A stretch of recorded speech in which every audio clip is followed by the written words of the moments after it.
Bonjour, bonjour. Écoutez, j'attends mon invité parce qu'aujourd'hui, c'est une journée spéciale. On prend des nouvelles de l'Étoile.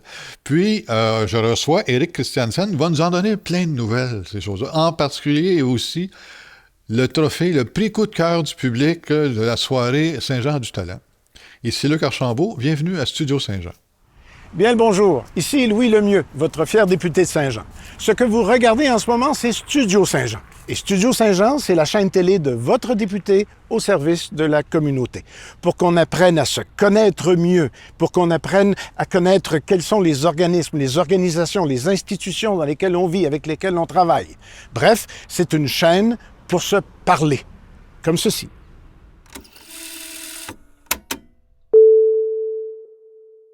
Salut Eric. Salut Luc. Écoute, une belle journée aujourd'hui pour se rencontrer. Ça fait un bout de temps qu'on s'est pas vu, puis je me suis dit, on s'est dit, il faudrait bien se donner des nouvelles. Tabarnouche, Colin, ça fait longtemps qu'on s'est pas jasé. Puis il y a une belle occasion, c'est-à-dire une belle excuse, on va appeler ça de même, la belle excuse pour se jaser. Le prix coup de cœur de la soirée de Saint-Jean-du-Talent. Avec le chœur de chant, puis la belle performance des jeunes, en fin de compte. Moi, j'ai regardé ça avec ma boîte de Kleenex. De chez moi, là, parce que j'ai pas pu y aller. À la fin de la performance, quand on s'est retourné de base, j'ai vu une couple de personnes des rangées, là, ceux qu'on pouvait voir, là, qui essuyaient une larme ou deux. Là. J'en doute pas. Le but, c'était pas ça, bien sûr, mais le but, c'était vraiment de mettre nos enfants, qui sont nos utilisateurs, sur scène, comme le renfort avait fait également, pour participer à cette soirée qui était vraiment une soirée à un très bon succès. Là. Je suis content. La famille Caron, la fondation de la famille Caron a vraiment, j'espère, fait quelque chose qui va revenir parce que c'était le fun de travailler avec les autres organismes. C'est le début d'une tradition, probablement. Je le souhaite. En tout cas, ça a donné un bon show. Mais au-delà du spectacle, au-delà de l'argent, parce qu'on a quand même eu près de 12 000 qui revient avec ça, c'était vraiment de faire vivre un moment vraiment spécial à nos jeunes qui pensaient jamais un jour d'être sur les planches du Théâtre des Deux Rives devant 600 personnes. Ils étaient vraiment, vraiment fiers. Puis si vous regardez le vidéo, vous voyez qu'à la fin, quand la chanson était finie, puis j'ai fait le dernier temps, spontanément, il y a eu une explosion, une éruption d'émotions des jeunes qui sont commencé à se donner des high-fives, câlins, toute l'équipe. C'était vraiment beau à voir. C'était vraiment beau. Puis leur grand chef était bien fier d'eux. Bien fier d'eux aussi. C'était bien fier d'eux. Bien content. Ouais. Aïe. Fait que ça, c'est une des activités, mais là, t'as d'autres activités qui se passent, je pense, en même temps, ou presque. Là, ça bouillonne, en tout cas, de ce temps-là. Ben, c'est sûr qu'avec la pandémie qui, maintenant, on espère derrière nous, il y a comme un dégel philanthropique qui se fait un peu à Saint-Jean, mais à partout. Les organismes ont besoin de continuer à remplir les coffres, puis continuer à faire notre mission. C'est ça. Et c'est normal. Et donc, souvent, le nerf de la guerre pour ça, c'est des événements. Ça commence à être complexe de trouver des dates pour des événements parce qu'on est tout après un peu essayer de se céduler, c'est ça. Fait que, mais quand même, les Joannais sont au rendez-vous. Puis je pense qu'il y a pas, on souffre pas là de gens qui disent moi je vais pas aller là parce que je m'en vais là. Bon, fait que je pense que tous les organismes on est capable de tirer l'épingle de notre jeu. Je me suis aperçu moi que le monde à Saint-Jean sont contents de sortir. Ben oui.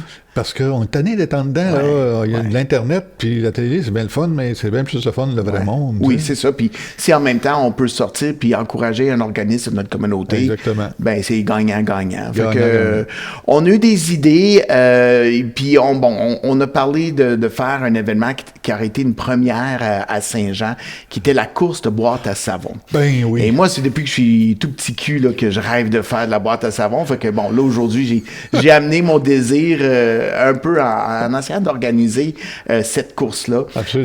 On avait M. Jocelyn Fecteau qui était le président d'honneur.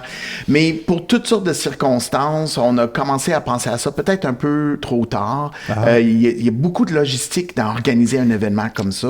C'est un événement qui est extérieur et tout ça. Puis c'est un événement qu'on voulait qu'il soit gratuit pour les Joannais. Donc ça se passait à côté d'un parc où on aurait eu des food trucks, des jeux gonflables, une belle journée. Puis de côté, il y a la course. C'est sûr que nous, c'est une levée de fonds. Fait que la partie qui est levée de fonds, c'était les gens qui achetaient des boîtes à savon, des compagnies qui investissaient là-dedans, des commanditaires et tout ça. Comme la Formule 1, là. Comme la Formule 1, oui, c'est ça. On voulait que les entreprises, ils payaient pour avoir la boîte à savon, mais ils pouvaient, eux, aller chercher des commandites dans leurs clients pour payer le montant qu'ils ont payé pour l'inscription. Ben oui. Et après ça, le gravy, qu'est-ce qui restait? Ça venait à l'étoile. Donc, c'était ça le concept. Mais pour toutes sortes de raisons, ça n'a pas mordu comme qu'on veut. Puis moi, je viens de la génération, ma mère m'a toujours dit, si tu fais quelque chose, assure-toi de le faire comme il faut, sinon tu le fais pas. Fait que j'ai écouté ma mère, je l'écoute pas tout le temps, mais là, je l'ai écouté et j'ai fait, ça sera pas à la hauteur qu'on veut. On pourrait faire un événement pour les Joannais, ça aurait été intéressant, mais au niveau de la levée de fonds, puis tu sais, sincèrement, c'est un peu ça aussi l'idée.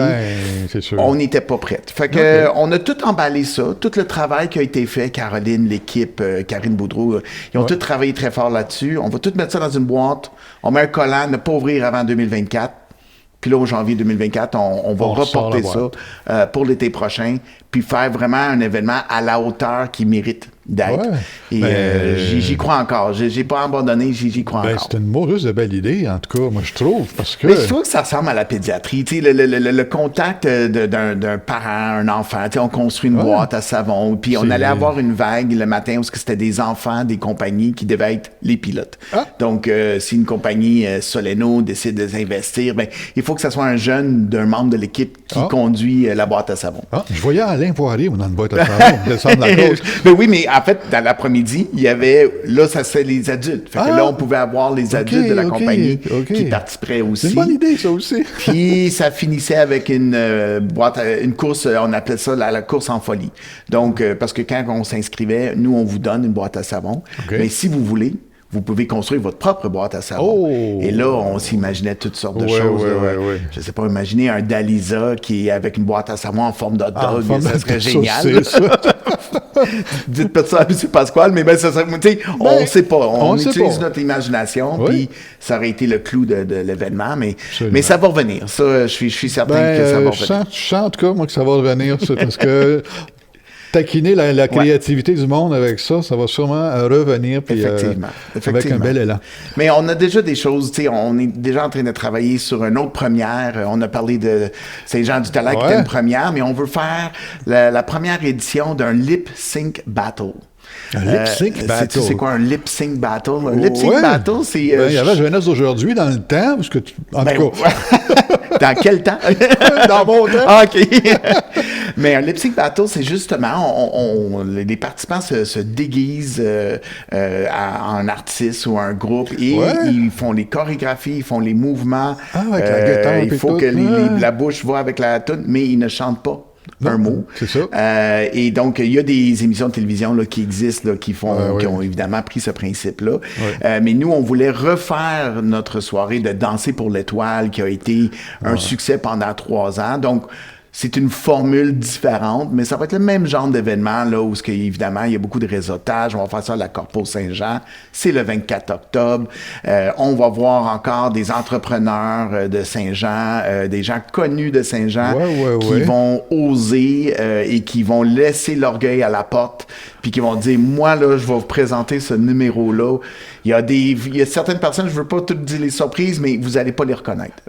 C'est clair que je vais vous dire, ça, c'est Luc Archambault, puis les gens vont dire, ben voyons donc, ça se peut pas. Ça se peut pas. Fait que ça va être vraiment, vraiment génial. Et donc, comme j'ai dit, c'est le 24 octobre à la Corpo Saint-Jean. De cette année? De cette année.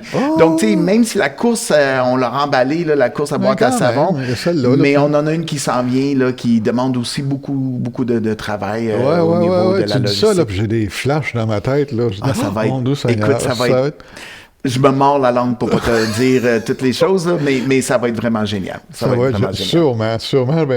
On a joué le groupe Kiss en quelque part, là, en tout cas. Oui. En plus, Kiss sont déguisés. Ils sont déguisés, tu pourrais être un Gene Simmons. On ne saurait pas.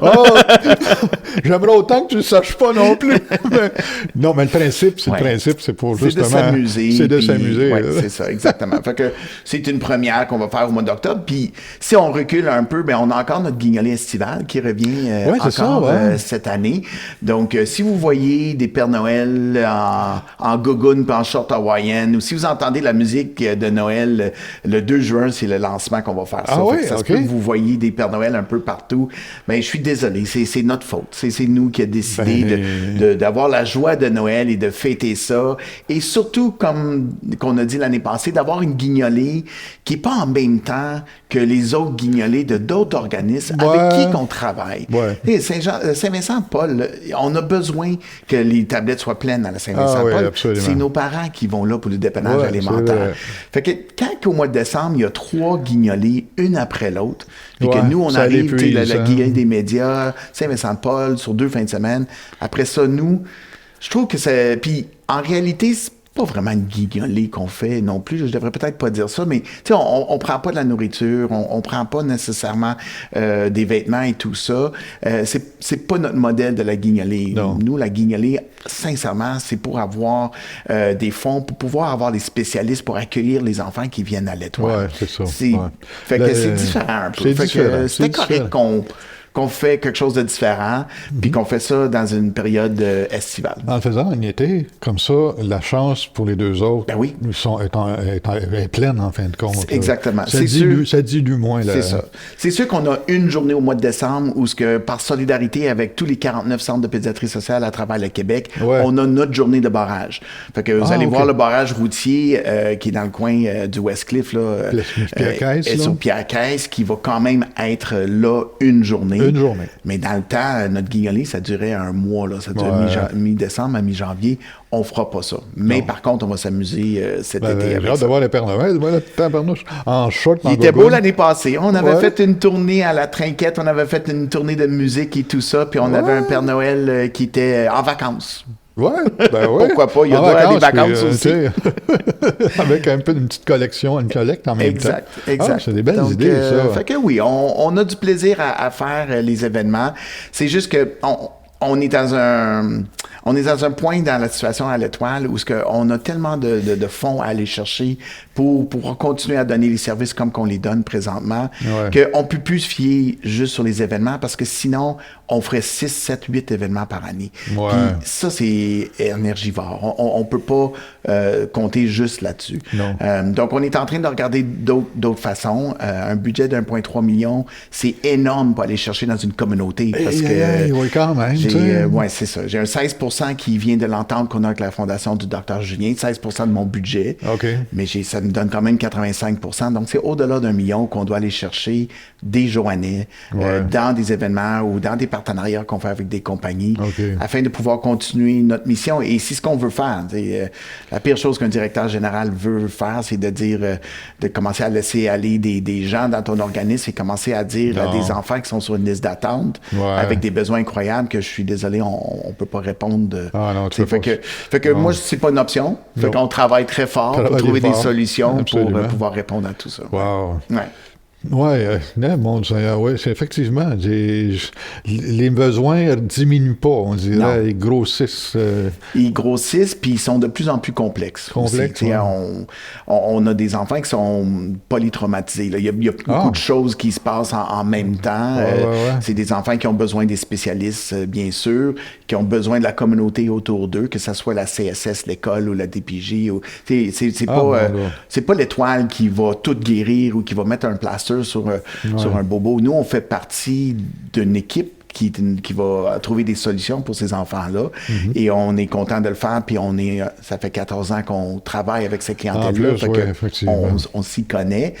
Mais on a besoin du réseau, on a besoin des autres organismes, on a besoin des bénévoles pour nous aider. C'est vraiment une affaire d'équipe, là.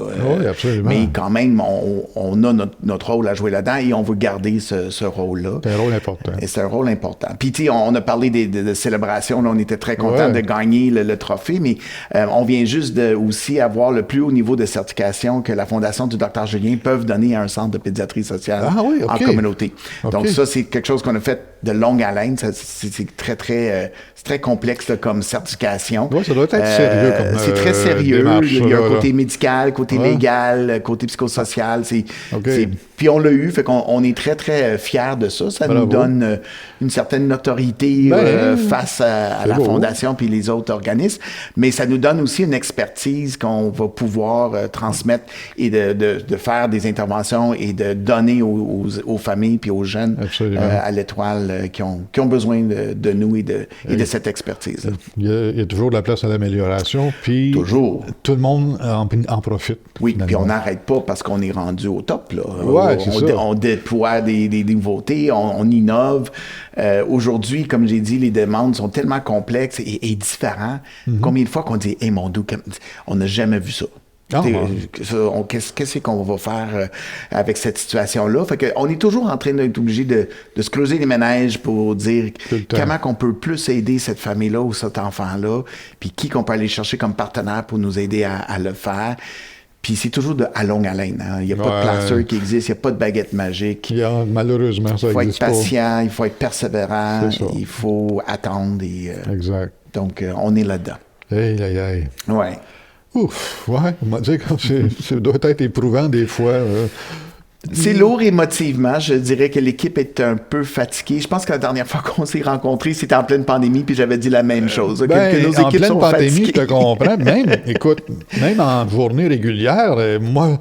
mais c'est pas pour dire que les équipes sont pas adéquates, mais quand tu travailles pour l'Étoile, c'est parce que tu as le cœur sur la main. C'est parce que tu veux faire un impact. Ouais. Puis il y aura toujours plus de besoins que de temps que tu as pour le faire, ou d'outils, il va toujours avoir plus. Fait que c'est très dangereux pour nos employés de donner trop. Je sais que ça sonne mal de dire ça, mais il faut se protéger aussi. En tant que professionnel, ils ont des familles à la maison, ils ont leur situation familiale aussi. Fait que ça, avec ce qu'ils font au quotidien, moi, ma job, entre autres, c'est de m'assurer que l'équipe va bien, m'assurer qu'ils ont tous les outils qu'ils ont besoin, puis qu'ils ont le temps aussi de faire qu'est-ce qu'ils doivent faire avec les familles, sans être sous la pression là, de go. Ouais, c'est ça. C'est pas beaucoup de place pour la performance, parce que c'est pas une baguette magique. Non, c'est ça. Puis, on parle d'indicateurs de performance, c'est quand on est en relation d'aide, c'est pas évident. Il y a tellement de chemins qu'on peut prendre, il y a tellement de résultats, puis pour moi, un résultat d'un enfant qui a fini son année scolaire, c'est extraordinaire. Mais pour d'autres enfants, ça peut être normal. Mais selon ce que l'enfant est rendu puis qu'est-ce qu'il vit dans son année, d'être capable de terminer son année, ça peut être quelque chose de peut-être démesuré comme satisfaction personnelle. Un bel accomplissement. Mais c'est parce qu'on sait qu'est-ce que cet enfant-là passe à travers présentement. On connaît l'historique. Exactement. Donc, c'est pour ça que j'étais tellement fier du cœur. On revient au début, mais de voir ces enfants-là que je connais un peu. Il n'y a personne qui est à l'Étoile pour rien. Fait que, sont tous là pour des raisons très précises. Puis de voir qu'ils ont été capables de livrer quelque chose comme ça... C'est extraordinaire. C'était bien beau à voir. C'était vraiment beau à voir, les jeunes, toutes, là, franchement. Là. Bravo. On était bien fiers de ça. Bravo. Vraiment. Ouais. As-tu d'autres choses qu'on n'a pas parlé? J'ai peut-être un blanc, moi, là, mais... non, je pense pas. Je pense que ça fait le tour. Tu sais, tu as dit qu'on est occupé, on est très occupé à l'Étoile pour la philanthropie et tout. On va continuer à faire notre guignolée estivale, donc les gens peuvent donner des dons sur les sites Internet. Ils peuvent continuer à aller voir les activités qu'on a sur notre page Facebook et y participer. On continue. C'est sûr que la visibilité numérique et les dons en ligne depuis la pandémie a pris une bonne part des dons qu'on peut recevoir. C'est sûr. C'est facile. C'est pas compliqué. Vous pouvez même faire des dons mensuels qui fait que, c'est de l'argent qui rentre tout le temps. Fait que ça, c'est important pour la continuité de cette mission-là. Le vaisseau, il continue à rouler. On est à La Colle, on est à Clarenceville, on est à Iberville, on est en train de développer Noyant aussi comme un autre endroit qu'on va être là. Ça va très, très bien, mais on a, comme tout le monde, je pense, des problèmes de ressources. On a des gens qu'on cherche pour engager plus de monde. Je travaille avec des femmes. Ça, il y a deux côtés à la médaille. Je suis très heureux de travailler avec une super belle équipe. Mais on a des gens qui tombent enceintes. On a des belles nouvelles de congés de maternité. Ils ont des vies, eux autres aussi. Ben, c'est ça. Fait qu'on est en train de brasser. Fait que si vous connaissez une travailleuse sociale ou une psychoéducatrice qui veut travailler à l'Étoile, on est à la recherche. Mais comme tout le monde, si les candidats se font rares, et puis les candidats qui veulent et qui peuvent travailler dans le genre d'environnement qu'on a avec la clientèle de l'Étoile, c'est encore plus précis. C'est plus précis, on travaille très fort à trouver les bonnes personnes pour nos cocos. On te souhaite d'en trouver parce que c'est une mission importante. Donc, on va trouver. Il faut être patient. C'est ça. On va demander au quartier de l'emploi, peut-être qu'ils ont du monde, on ne sait pas. Ben oui, moi, on fait des posts un peu partout. Mais dans l'historique de l'Étoile, puis je devrais peut-être pas dire ça parce que je vais, comme on dit en bon français, jinxer la chose. Là, on a souvent eu des gens qui nous ont été présentés ou qui ont tombé du ciel, on va dire ça, dans une église, au bon moment, quand on en avait besoin. Fait que je laisse la confiance à la vie. On est à la bonne place pour que les choses tombent du ciel. C'est ça, je vais me faire brûler un lampion avant de partir, puis je t'en donnerai des nouvelles. Ça marche. Merci beaucoup, Éric. Merci, Luc. Seigneur, c'est trépidant, l'Étoile, m'a dit en affaires. Je dis, si, Seigneur, faut être deux pour vous suivre, là. Au moins, pour regarder passer. Mais j'espère qu'il y a plus que 2 personnes qui nous suivent, mais... c'est une image. Oui, je comprends. Merci, c'est toujours un plaisir de jaser avec toi, Luc. Ah, c'est le fun. Merci. Merci. Merci tout le monde de nous suivre. L'émission est terminée, malheureusement, mais il y en a d'autres qui s'en viennent. Là. Inquiétez-vous pas, on va rester là. Mais d'ici à la prochaine émission, je peux juste vous dire, portez-vous bien. Puis, le 2 juin, les Pères Noël, checkez ça. Merci. Bye-bye.